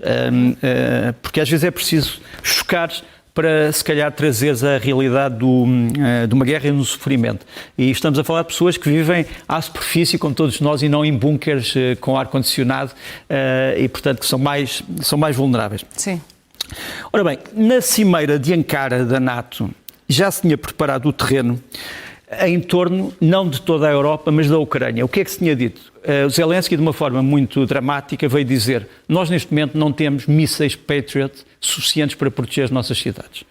E não tendo mísseis Patriot suficientes, temos outros tipos de mísseis que podem interceptar outros tipos de mísseis, mas não conseguem interceptar os tais mísseis balísticos.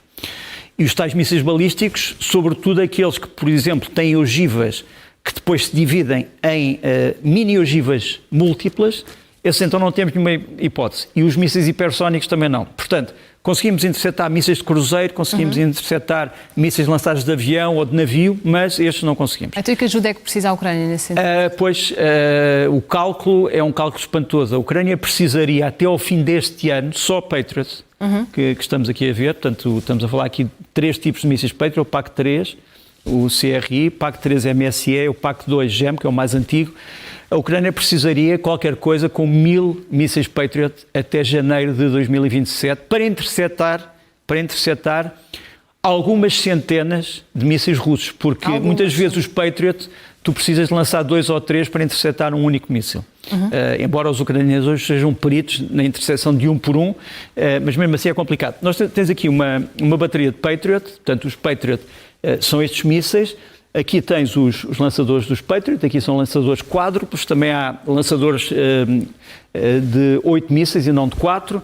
Seja como for, o que é que foi decidido em Ankara? Foi que numa primeira fase brevíssima, portanto a Cimeira de Ankara acabou há uma semana e estas remessas começaram no sábado, domingo, foi dito, foi em resposta ao apelo de Zelensky, foi que todos estes países que tens aqui, Alemanha, Emirados Árabes Unidos, Egito, Espanha, Estados Unidos, Grécia, Israel, Japão, Jordânia, Kuwait, Marrocos, Países Baixos, Suécia, Suíça, Taiwan, todos eles, em princípio, deviam estar em contacto com a Ucrânia para que a Ucrânia conseguisse comprar parte do seu arsenal, porque todos eles têm baterias destes mísseis.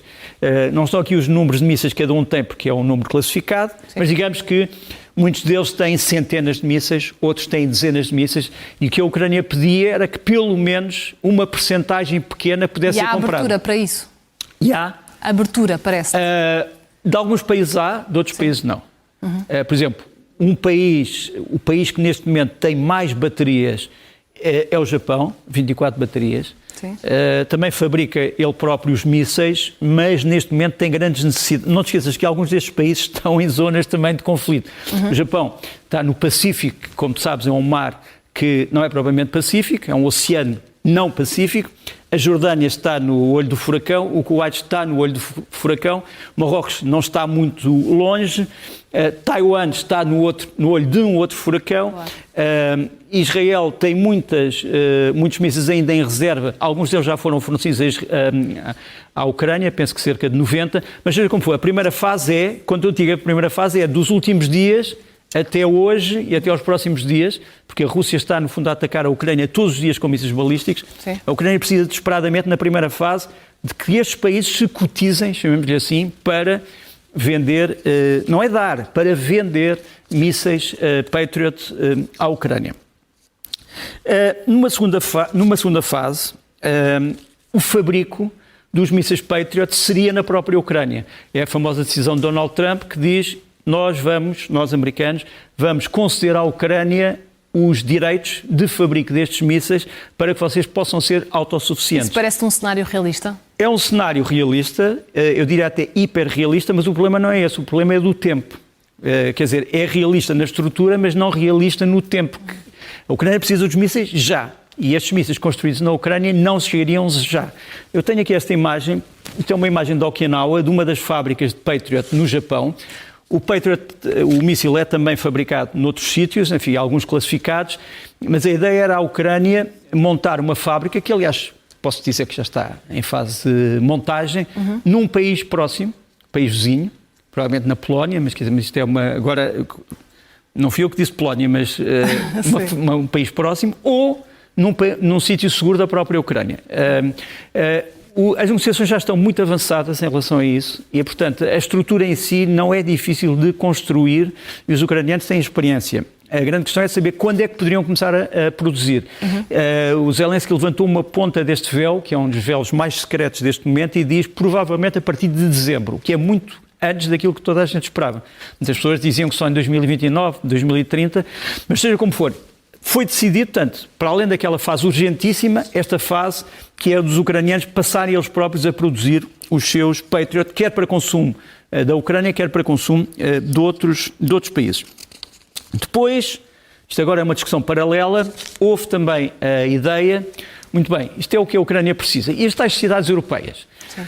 Então há 2 projetos de um míssil comum a todos os países da Europa. O primeiro projeto é o projeto do SAM-PT, nova geração, que é um míssil feito pela Itália e pela França.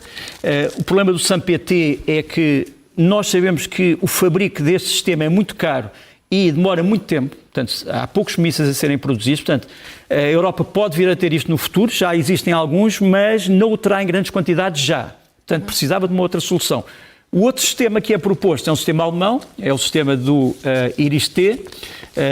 O IRIS-T existe em várias formas, sim. O IRIS-T é SLM, que é um de médio alcance, o SLS de curto alcance e o SLX, que seria o de longo alcance. Depois temos também projetos da mesma empresa do IRIS-T contra mísseis hipersónicos e temos aqui o alcance das várias baterias de IRIS-T. O IRIS-T é feito pela Alemanha por uma empresa chamada Diehl e, portanto, seria o segundo candidato a míssil comum a todos os países europeus. No entanto, tem o mesmo problema, poderá não ter tempo para fabricar muitos mísseis em tempo recorde e é também muito caro, também extremamente caro. Portanto, o que é que se decidiu? Decidiu-se ir para um míssil interino. Ou seja, enquanto não chegam essas maravilhas da técnica ou da tecnologia, haveria um míssil interino para todos os países europeus que poderia ser feito muito rapidamente. Quando eu digo muito rapidamente, digo até para o ano. Podia aparecer já em 2027. Qual é esse míssil? É este míssil. É um míssil que vamos mostrar aqui. É o Freya. Freya é o nome era uma divindade nórdica que era simultaneamente a deusa da beleza e a deusa que recebia no seu paraíso os feridos de guerra, os mortos de guerra. E, portanto, ela tinha uma função algo ambígua. Mas, seja como for, o míssil Freya será feito pelos ucranianos. Isto foi decidido na tal cimeira dos 9 países antibalísticos, em Paris. O míssil é conhecido como FP-7X, o fabricante é uma empresa ucraniana chamada Firepoint, a velocidade 2.000 metros por segundo, portanto 2 km por segundo, que é uma velocidade enorme, impressionante, comprimento 7,25 metros, diâmetro 0,53 metros. Ele é guiado por um sistema de câmara de imagem infravermelha, o chamado IIR. A plataforma de lançamento é um sistema móvel ligeiro de fabrico ucraniano. É evidente que isto é um míssil, mas um míssil precisa de várias coisas para conseguir chegar ao alvo, ao agressor, não é? Precisa de quê? Para já de radares de aviso prévio ou de aviso precoce. Vamos mostrar aqui quais são os radares que neste momento estão propostos para este míssil. Um deles é o Saab Giraffe, que é de fabrico sueco. É um dos propostos, um dos radares de aviso prévio. Uhum. Este é o sistema. Eu acho que tínhamos aqui. Não, tem razão. Eu troquei as coisas. Já lá vamos ao. Isto foi o lançamento de um dos protótipos do míssil Freya pelos próprios ucranianos. Portanto, eles estão a fazer um grande segredo sobre a plataforma, como é que isto é lançado, como é que vai ser a configuração do veículo, mas o míssil existe, já foi lançado, já foi testado e vai agora ter testes diferentes. Portanto, é possível, quando ele entrar em funções, que a rampa de lançamento seja uma coisa diferente, mais parecida com aquela. Isto é a frase latina que identifica a empresa, quis nisi nós, se não nós, quem? E pronto, este é o lançamento. Agora vamos para os tais radares, peço desculpa. Portanto, o primeiro radar era o Saab, se pudermos voltar lá, é o Saab sueco de alerta prévio, aqui está. A segunda proposta é uma proposta da Thales, francesa. Vamos mostrar, este aqui. Da Thales. E a terceira proposta é da Hensoldt, alemã. Estes radares é o Hensoldt TRML 4D. Os radares de alerta prévio fazem o quê? No fundo, avisam da proximidade de um míssil ou do lançamento de um míssil. Dizem que no sítio tantos foi lançado um míssil contra a cidade tantos e que tem que ser interceptado. E depois é preciso um outro tipo de radar, o chamado radar de seguimento do míssil, que procura localizar não só o trajeto do míssil, mas também o trajeto da defesa. Portanto, precisa identificar para onde é que o míssil está a ir e como é que a defesa está a ser feita. E aqui temos também 2 projetos de radar. Uhum. O primeiro é o Leonardo Cronos, de uma firma italiana, da firma Leonardo, e o segundo é o da Weibel, dinamarquesa, o radar de seguimento da Weibel 2100 GTR. Aqui está a Weibel, não, mas é Weibel. Depois, e para acabar, o centro de comando. Um centro de comando, controle e de distribuição de fogo. Portanto, é neste centro que nós vemos tudo o que está a passar, sabemos por onde é que devemos de defender, o que é que temos que usar. Tudo isto é depois ligado pelo sistema Link 16, que é um sistema hardware feito nos Estados Unidos. Teria uma nova versão. Este centro de comando e distribuição de fogo é feito pela empresa Kongsberg, que é uma empresa norueguesa. Portanto, vês que já há muitas empresas europeias envolvidas nisto, e vou-te mostrar a imagem da reunião solene onde tudo isto ficou decidido, que é uma reunião que se deu em Paris, a chamada coligação antibalística, que fez uma espécie de uma foto de família com todos os seus elementos. Aqui estão. Isto é o projeto pan-europeu antibalístico.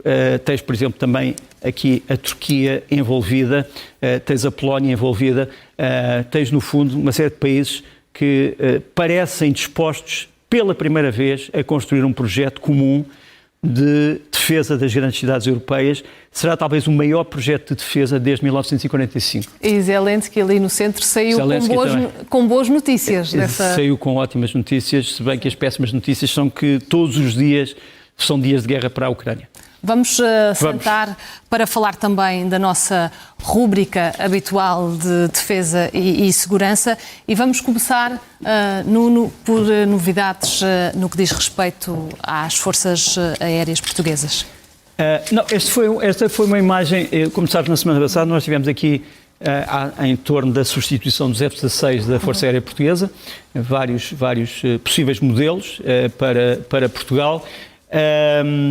O que é que eu ia dizer? É que há uma fotografia que eu apanhei do desfile aéreo em Paris que, curiosamente, reúne todos os modelos de que falámos na semana passada e que voaram sobre a cidade de Paris no 14 de julho.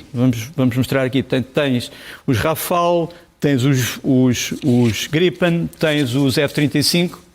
Neste momento só me tens a mim, mas... mas vamos ter. Sim. Aqui estão. Portanto, é curioso que numa fotografia tens todos os modelos que poderiam ser eventualmente substitutos dos atuais F-16 da Força Aérea Portuguesa. E, portanto, é uma mera coincidência, nada mais. Não fui eu que pedi para tirar esta fotografia.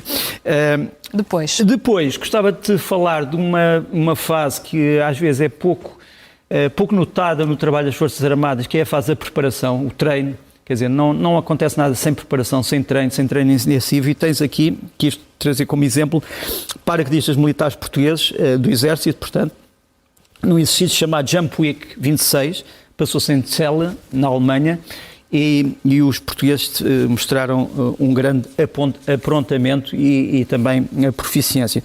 Depois, na Lituânia, no lago Pletaliai, uma zona perfeitamente lindíssima, tens os mergulhadores de combate do Destacamento de Ações Especiais dos Fuzileiros Portugueses, que estão em serviço na Lituânia, que se começaram a familiarizar e a mostrar as suas capacidades dentro d'água em camuflagem para as chamadas operações ribeirinhas e litorais, o que lhes dá também uma preparação especial, e é curioso que os lituanos consideram os fuzileiros portugueses a melhor tropa que alguma vez viram na sua experiência NATO e antes da NATO.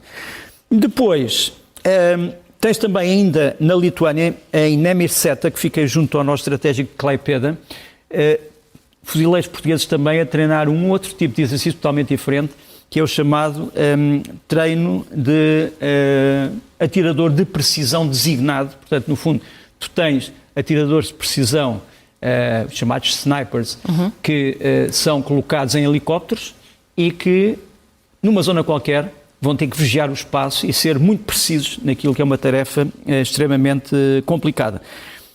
Marinha ainda. Preocupa-se também com uma salvaguarda de algo que tem a ver com a defesa nacional, não no sentido militar, mas noutro sentido. A salvaguarda do património submerso. Tens aqui uma peça fundamental disso, que é o navio Andrómeda, da Armada Portuguesa, e ali alguns dos equipamentos que ele usa para identificar o património submerso. Isto veio a propósito de quê? Veio a propósito da Odisseia, como sabes, agora invadiu os cinemas portugueses, as telas portuguesas.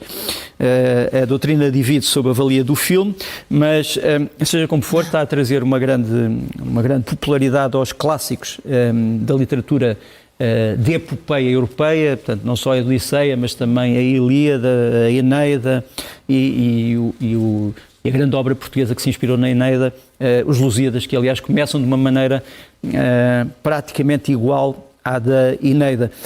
Este é o trajeto que o mítico Ulisses terá feito pelo Mediterrâneo.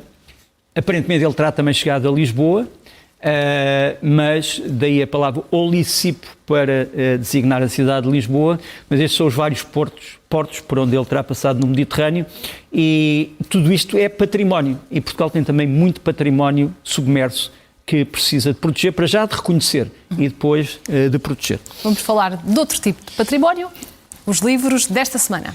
É verdade. Começo pela reedição de uma obra muito importante do Eça de Queiroz, embora menos conhecida, As Cartas de Paris. É preciso não nos esquecermos que o Eça de Queiroz foi também um diplomata. Talvez tenha trabalhado mais como escritor do que como diplomata, mas tem algumas observações diplomáticas muito importantes. Depois tens a arte militar, do Wei Liao. Como tu sabes, fala-se muito da arte da guerra do Sun Tzu, um clássico chinês, mas este é um livro também muito importante e foi bom agora a tradução em português. E por fim, do Konstantin Kizib, que é um homem que veio do antigo bloco leste soviético, Carta de Amor de um Imigrante ao Ocidente. Ele diz, numa altura em que muitas pessoas no Ocidente dizem mal do próprio Ocidente, eu quero trazer uma carta de amor de um imigrante ao Ocidente. Esses são os livros para mim desta semana. E vamos passar aos filmes desta semana, sendo que ainda temos algum tempo, podemos vê-los com calma. Ok, então vamos começar com o Portuguese Love, que é um filme talvez surpreendente do Ismail Sahin. É um filme curioso sobre um romance entre duas grandes cidades, porque a capital de um deles é Ankara, mas Istambul e Lisboa. Portanto, é um romance repartido entre a Turquia e Portugal. Pode-se dizer, o que há de comum? Bom, o que há de comum é que Portugal hoje tem excelentes relações com a Turquia em todos os níveis, económico, político, de defesa, e no passado nem sempre foi assim. Portugal, como sabes, no século XV e no século XVI teve grandes confrontos com os turcos, na altura os otomanos, por causa do controle das grandes vias estratégicas de ligação, essencialmente ao Mediterrâneo e àquilo que era a aventura de descoberta e de conquista portuguesa. De qualquer maneira, este filme vai estrear para a semana e eu não quis deixar de o mencionar. Depois um outro, que eu acho que passou despercebido quando chegou aos cinemas, nem sei se chegou aos cinemas, sinceramente, embora seja um filme deste ano, foi traduzido para Criaturas Extraordinariamente Brilhantes. Já viste o filme? Ainda não. Na Netflix. Mas já vi o trailer há bocado e pareceu muito bem. O filme é um filme, é daqueles filmes sobre coisas simples, que pode comover, pode fazer pensar, pode fazer chorar. Vi nos comentários que era muita gente a chorar. É um filme, mas é a diferença entre o chorar e o choradinho. Quer dizer, não é um filme que puxe ao sentimento, é um filme sobre coisas normais, sobre pessoas normais, às vezes em circunstâncias excepcionais. Qual é digamos assim, a brincadeira que é feita com o filme? A brincadeira que é feita com o filme é a brincadeira de colocar um polvo como narrador. O polvo hoje considera-se que é uma criatura extremamente inteligente. Sim. E aqui ficcionalmente aparece como um narrador dos altos e baixos dos humanos. Agora, que é um grande hino à humanidade e à possibilidade de cada um de nós, no último momento da vida, fazer uma ótima coisa que redima toda a vida e às vezes também, infelizmente, no último momento da vida, fazer uma coisa que destrói toda a vida. E, portanto, reflexão sobre a humanidade muito, muito, muito bem feita. E eu já agora, depois, se ainda tivermos tempo, gostava de voltar ao golfe, mas antes disso vou para as sugestões da semana. Vamos às sugestões da semana, começamos com o Festival de Jazz. O Festival de Jazz de Lolé vai-se dar entre 24 e 26 e vai ter um grande cartaz. Inclui o Ricardo Toscano e o seu quarteto, o Andy Shepard e o seu trio, e ainda há música do António Pinho Vargas. E eu aqui trazia o Andy Shepard. O Andy Shepard, para quem não sabe, é um grande saxofonista britânico que vive em Portugal. embora seja um nome reconhecido internacionalmente. Ele gravou agora um grande disco na SM, uma editora de referência do jazz, mas vamos ouvir aqui um bocadinho do Andy Shepherd. Sim. Aqui a solo.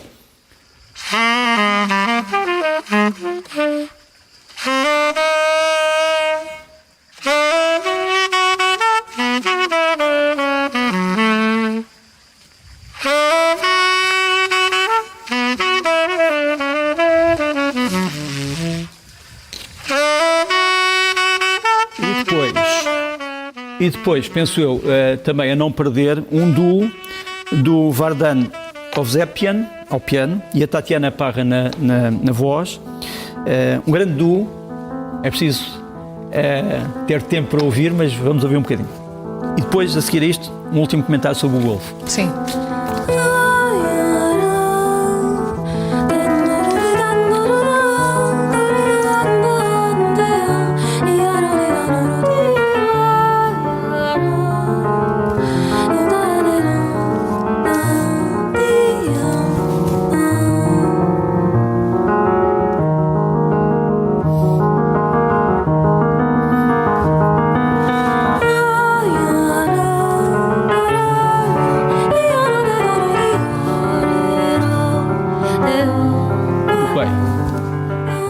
Ficam as sugestões da semana. Muito bem.